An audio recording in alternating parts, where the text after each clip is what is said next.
Good morning. I want to say hi to the students at Greenberg High School in Indiana and their teacher, John Pratt, who got in touch with me.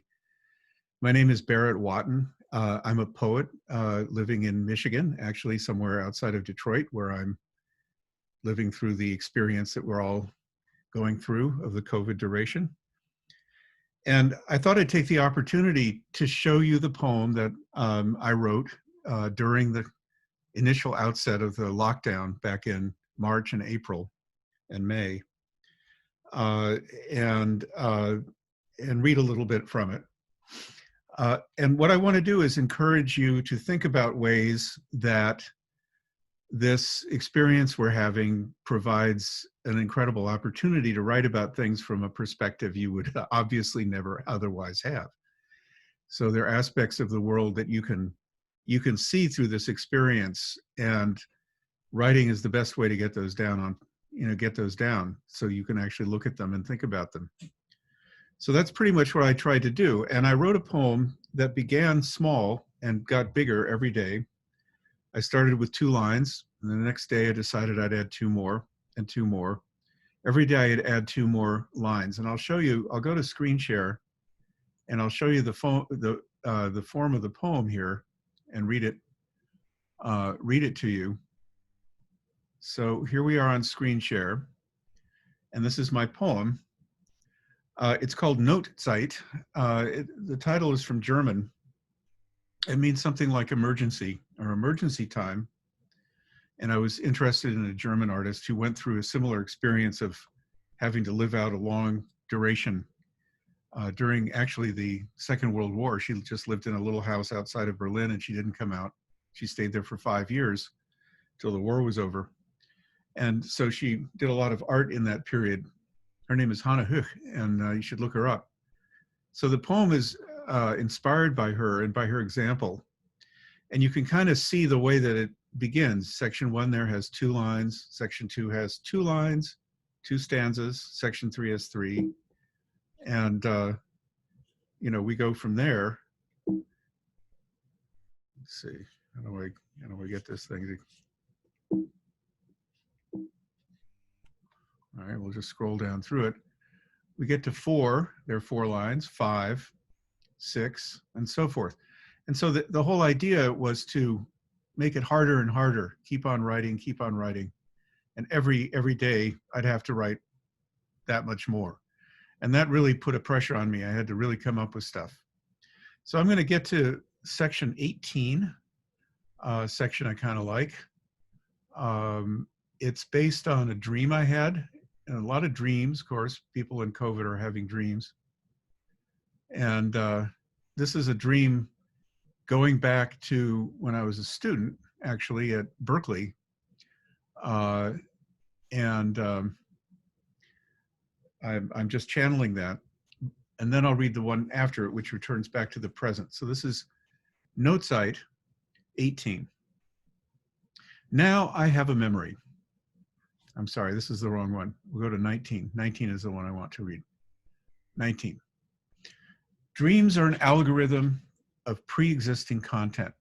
It is well known one never sees the sun in dreams. You never look into a poet's notebook. In a crowd on the Berkeley campus, spring semester has commenced. They refuse to cancel classes. Thousands stream forth from buildings. The false dream charges the true one with lack of content into the light of prefigured existence until its underlying condition is revealed. I am not wearing a mask. No one is. As an aspiring poet, I am immune, lacking content. Strike through the mask. Let's hope you do. Lucid, they stream from buildings in an algorithm of decision among nodal points of content in determination of their chosen fields. Fields spread out in spring. A helicopter lowers overhead, unloading its false content. Couples picnic, sunbathe, or read their assigned texts.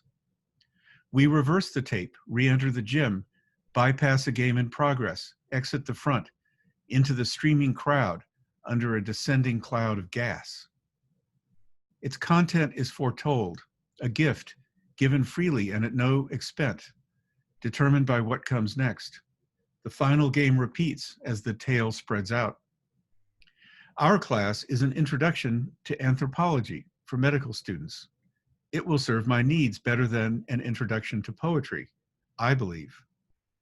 The cheerful instructor dissembles a refusal to disclose any content. He shows me a place to sit among thousands while I put on my mask. They read key texts by Kroger and Mead, Kluckhohn, Durkheim, and Malinowski. Only later do we get the classics of anthropology. A poetics of crude mechanical access is the crux of his instruction, an algorithmic method that will serve our needs for years to come. I am asked to present my work on Charles Olson. There is a split between form and content that makes the poem a scene of decision. Why this is a question of anthropology is never stated directly. Only later will we begin to see the shape of culture as serving our needs. The form of what they do is their content.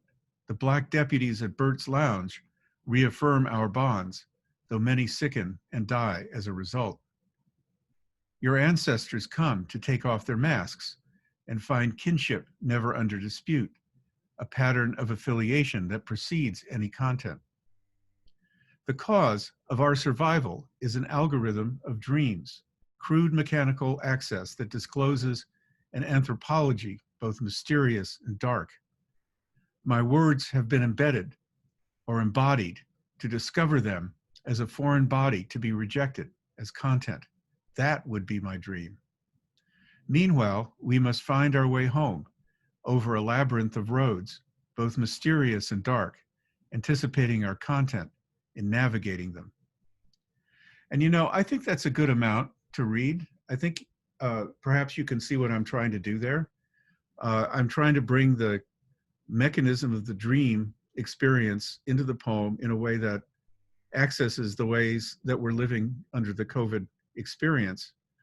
So things that are, you know, back there in my past as a student and being in school and going to class and not wearing masks and wondering what I'm going to do with what I'm learning, those things intersect with where we are now.